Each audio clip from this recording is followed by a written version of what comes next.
வணக்கம். கலியுக சகுனி நேயர்களே! நாம இன்னைக்கு ரொம்ப ஒரு சோகமான விஷயத்த தான் பேசப் போறோம். அதாவது நாம் அரசியல்வாதிய குற்றம் சொல்ல வேண்டிய அவசியம் இல்ல. மக்களையும் குற்றம் சொல்ல வேண்டிய அவசியம் இல்ல. போதுமான விழிப்புணர்வு நமக்குள்ள இல்ல அப்படிங்கிறது தான் ஒரு உண்மை. அதாவது பார்த்தீங்கன்னா, இன்னைக்கு பொதுவா எல்லா அரசியல்வாதிகளும் என்ன பேசுறாங்கன்னா, ஒரே கூக்குரல். மக்களே அரசியல்வாதிகள் மத்தியில ஒரு பெரிய கூக்குரல் போய்க்கிட்டு இருக்குது. கள்ள சாராயம். இத குடிச்சு நெறைய பேர் உயிர் இழந்திருக்கிறாங்க. கிட்டத்தட்ட 40 பேர் இறந்துட்டாங்க. 60 பேர் மருத்துவமனையில இருக்கிறாங்க. இப்படி இத பத்தி தான் இன்னைக்கு எல்லாரும் பேசிக்கிட்டு இருக்கிறாங்க. ஆனா, உயர்நீதிமன்ற நீதிபதியே தன்னோட கவலைய தெரிவிச்சிருக்காங்க. இப்படி ஒரு சூழ்நிலையில இருக்கிறாங்களா? நம்ம தமிழகத்துல.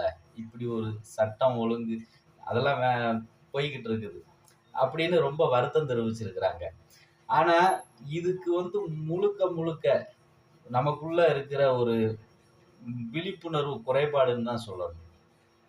ஏன்னா, அரசே நமக்கு நல்ல ஒரு பாதுகாப்பான மது கிடைக்கிற மாரி எல்லாம் ஏற்பாடு பண்ணி, ரொம்ப பக்கத்திலேயே கிடைக்கிற மாரிலாம் பண்ணி வச்சிருக்காங்க.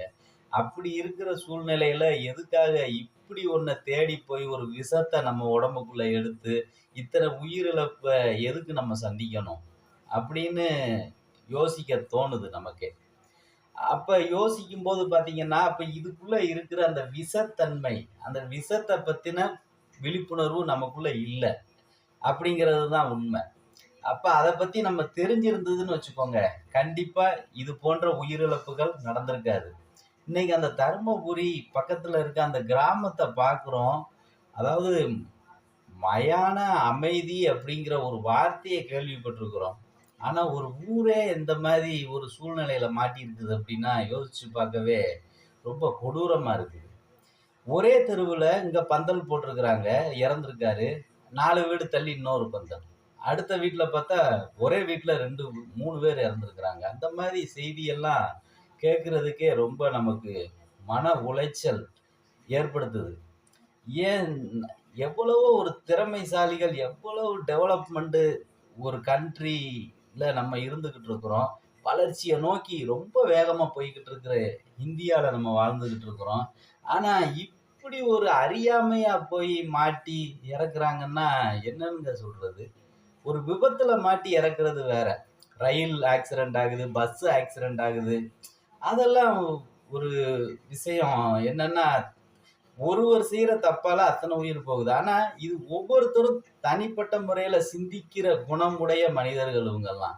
ஆனா, எல்லாரும் போய் இப்படி புற்றீசல் போல ஒரு இடத்துல போய் விழுந்து அத்தனை பேரும் உயிரை இழந்திருக்காங்கன்னு நினைக்கும்போது ரொம்ப மனவேதனை. அப்படியே இதயம் வெடிக்கக்கூடிய ஒரு சூழ்நிலை நமக்கு உருவாகுதுங்க. அப்ப இத பத்தின ஒரு விழிப்புணர்வு நமக்குள்ள வரணும் அப்படின்னா, மொத எதனால இந்த விஷச்சாராயம் அப்படின்னு இது பேரு வந்துச்சு அப்படின்னா, ஆ இந்த விஷச்சாராயம் ஏன் வந்துச்சுன்னா, ஒரு இதுல கலக்கக்கூடிய கெமிக்கலுங்க. அந்த கெமிக்கலுக்கு பேரு என்னன்னு பார்த்தீங்கன்னா, மெத்தனால் அப்படின்னு சொல்றாங்க. அந்த மெத்தனால் மெத்தனா ஆல்கஹால். இந்த மெத்தனா ஆல்கஹால் அப்படிங்கிறத அளவுக்கு மீறி கலந்துட்டா, அது விஷத்தன்மை ஆயிருது. பொதுவா நம்ம இன்னைக்கு ஒரு காய்ச்சல், ம தலைவலி இதுக்கெல்லாம் மருந்து எடுத்துக்கிறோம் பார்த்தீங்களா? அதுல பார்த்தீங்கன்னா, சுருக்கமா 200 எம்ஜி, 300 எம்ஜின்னு போட்டிருக்காங்க. ஆனா, அத தயாரிக்கிறப்ப பார்த்தீங்கன்னா, அவ்வளவு ஹைஜீனிக்கா அந்த தொழிற்சாலைக்குள்ள யாருமே ரொம்ப ஈஸியா நுழைஞ்சிற முடியாது. அங்க பணி செய்றவங்க மட்டும் தான் உள்ள முடியும். அவங்களும் பார்த்தீங்கன்னா, கை டோட்டல் உடம்புக்கு ஃபுல்லா பாதுகாப்பு, சேஃப்டி கவரால் அணிஞ்சு அந்த மருந்து பொருட்கள தயாரிக்கிறாங்க. அதுல இருக்கிற ஒவ்வொரு கலவையும் என்னங்கிறத அந்த மாத்திரையில பின்னாடி திருப்பி பார்த்தா போட்டிருக்காங்க.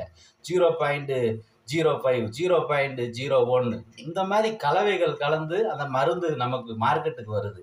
அந்த மருந்த நம்ம சாப்பிடுறப்ப அந்த வியாதி மட்டும் குணமாகும். வேற சைடு எஃபெக்ட் வராத அளவுக்கு அத தயாரிக்கிறாங்க. அந்த அளவுக்கு ஒரு டெஸ்ட் பண்ணி கவர்ன்மென்ட் சர்டிபிகேட்டோட அந்த மாத்திரை நம்மகிட்ட வந்து சேருது. ஆனா, அத நம்ம சாப்பிட்டு பயனடைகிறோம்ல. ஆனா, இந்த சாராயத்துக்கு எந்த ஒரு இதுவும் கிடையாது. அது தயாரிக்கிறவங்கள பார்த்தீங்கன்னா, அவர் குளிச்சிருக்கவே மாட்டாரு. 10, 15 நாளா அவர் மூஞ்செல்லாம் பார்த்தா தெரியும். ஏன்னா, சமூக விரோதிகள் காட்டு பக்கம் தானே இருக்கிறாங்க.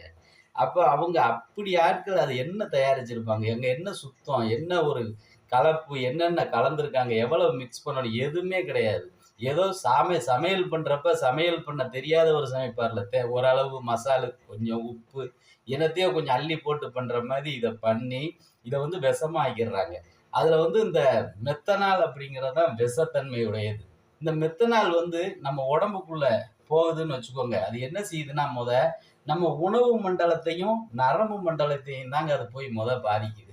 அத போய் சீர்குலைச்சு, உள்ள போன அந்த ஒரு சில வினாடிகள்ல அது என்ன பண்ணுதுன்னு பார்த்தீங்கன்னா, அது உள்ள போயி நம்ம வயித்துக்குள்ள இருக்க குடலையும், வயிறையும் எரிய வைக்குது. அப்படியே ஃபுல்லா எரிஞ்சு போயிரும். அந்த மாரி பண்ணிட்டு, அடுத்து நமக்கு என்ன பண்ணும்னா, நுரையா வாந்தி வர வைக்கும்.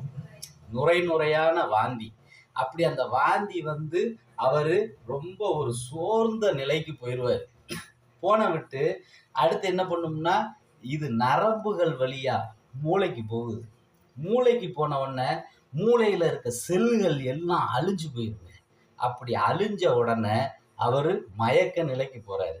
மயக்க நிலைக்கு போய் சுயநினைவை இழந்து, இ இறுதி கட்டத்துல மரணம், இறப்பு. இதுதாங்க நடக்குது இந்த உடம்புக்குள்ள இந்த மெத்தனால் போகுறதால. அளவுக்கு அதிகமான மெத்தனால். அப்ப இங்க இந்த பாதிக்கப்பட்டவங்களுக்கெல்லாம் இதுதான் இப்படித்தான் நடந்திருக்கு. அப்ப இத பத்தின விழிப்புணர்வு அனைவருக்கும் போய் சேரணுங்கிறதுக்காக தான் இந்த விஷயத்த அப்படியே உள்ள கொஞ்சம் கொஞ்சமா இறக்கி, உள்ள போய் என்ன செய்யுது? எப்படி அரிக்குது? எப்படி எரியுது? எப்படி தள்ளி வாந்தி வருது? எப்படி மூளைக்கு போய் கோமாக்கு போற அளவுக்கு ஒரு மனுஷன் போறாங்கிறத உணர்ந்து உங்களுக்கு கொண்டு வந்து சேர்க்கிறேன் இந்த விஷயத்த. ஏன்னா இது மாரி இனி ஒரு முறை இது மாரி நடக்கவே கூடாதுங்க. நம்ம தமிழகத்துல இருக்கிற நம்ம மாண்புமிகு முதல்வர்ல இருந்து, எதிர்க்கட்சி தலைவர்ல இருந்து, எல்லா தலைவர்களும் விரும்புற ஒரே இது போன்ற இறப்ப யாருமே விரும்பல. ஏன்னா ஒவ்வொரு மனிதனும் ரொம்ப முக்கியமானவங்க. அவங்க வீட்டுக்கு அந்த குழந்தைக்கு அப்பா, அந்த இடத்த யாரால நிரப்ப முடியும்? அந்த குழந்தைக்கு மாமா, தாத்தா, அண்ணன் இத யாராலங்க நிரப்ப முடியும்? அதுக்கு அவங்க தான் அந்த இடத்துக்கு சரியான ஆட்கள். ஆனா அவங்கள இழந்து இன்னைக்கு இத்தன பேர் நிக்கிறாங்க. நம்ம எவ்வளவு பணம் அவங்களுக்கு நஷ்ட ஈடு குடுத்தாலும் அது வந்து அந்த இடத்த சமன் செய்ய முடியாது. ஆகையால நம்ம இனி வரும் தலைமுறையாவது தயவு செஞ்சு இந்த பொருட்கள் தயாரிக்கக்கூடிய இந்த இத வந்து அனுமதிக்கக் கூடாது. ஃபர்ஸ்ட்டு. 2வது அப்படியே இருந்தாலும் அத எதுக்காக நம்ம போய் அத விரும்பி சாப்பிடணும்? அது தேவையில்ல. நமக்குன்னு அரசு வச்சிருக்கிறாங்க. நல்ல டெஸ்ட் பண்ணி ஹைஜீனிக்கா வச்சிருக்காங்க. அவசியம்னா அத போய் சாப்பிட்டு உற்சாகப்பட்டுக்கிடலாம். ஆனா இங்க போய் உயிர விடணுங்கிற அவசியம் இல்லையே! ஆகையால நம்ம முடிந்தவரை இந்த மது, புகை பழக்கம் இதெல்லாம் விட்டு வெளிய வர்றது தான் புத்திசாலித்தனம். அத வந்து அரசு கடுமையான நடவடிக்கை எடுத்து இதெல்லாம் ஒழிப்பாங்க. இப்பவே ஸ்டார்ட் பண்ணிட்டாங்க. நெறைய கிட்டத்தட்ட 100 பேர் கிட்ட கைது பண்ணியிருக்காங்க. கன்டினியூவா அத ஃபாலோ பண்ணிக்கிட்டு இருக்காங்க. இருந்தாலும் ஒரு பிரச்சனைன்னு வந்ததுக்கு அப்புறம் தான் நம்ம இத பத்தி எல்லாம் தீவிரமா இறங்கி இத பத்தி செயல்பட்டுக்கிட்டு இருக்கிறோம். அதனால வருங்காலத்துல இந்த 20ஆம் நூற்றாண்டுல நம்ம வாழ்ந்துகிட்டு இருக்கோம் அப்படிங்கிறத கொஞ்சமாவது நம்ம வந்து யோசிக்கணும். இது போன்ற நம்ம குடும்பங்களுக்கும் கஷ்டத்த குடுக்கக்கூடாது, நாட்டுக்கும் கஷ்டத்த குடுக்கக்கூடாது. அப்படிங்கிறத உணர்ந்து நமக்கு எது நல்லதுங்கிறத புரிந்து கொள்ளும் விழிப்புணர்வு மனிதர்களுக்கு கொண்டு போய் சேர்க்கணும். ஆகையால நம்ம வந்து மதுவை ஒழிப்போம், புகைப்பழக்கத்தை கைவிடுவோம். கொஞ்சம் கொஞ்சமா குறைச்சாது நம்மளோட ஆரோக்கியத்த காப்பாத்திக்கிட்டு, ஒரு நீண்ட ஆயுளோட தங்களோட குடும்பத்தோட சந்தோஷமா ஒவ்வொருத்தரும் வாழணுங்கிறது தான் நம்ம கலியுக சகுனி சேனலோட ஒரு வெளிப்பாடா இருக்குது இப்ப. அதனால இத நம்ம அனைவரும் ஃபாலோ பண்ணுவோம். மதுவ அறவே ஒழிப்போம். புகைப்பழக்கத்த அறவே நிறுத்தி ஒழிச்சு கட்டுவோம். அப்படிங்கிறத சொல்லிக்கிட்டு நம்ம இதோட முடிச்சுக்கிடுவோம். நன்றி, வணக்கம்.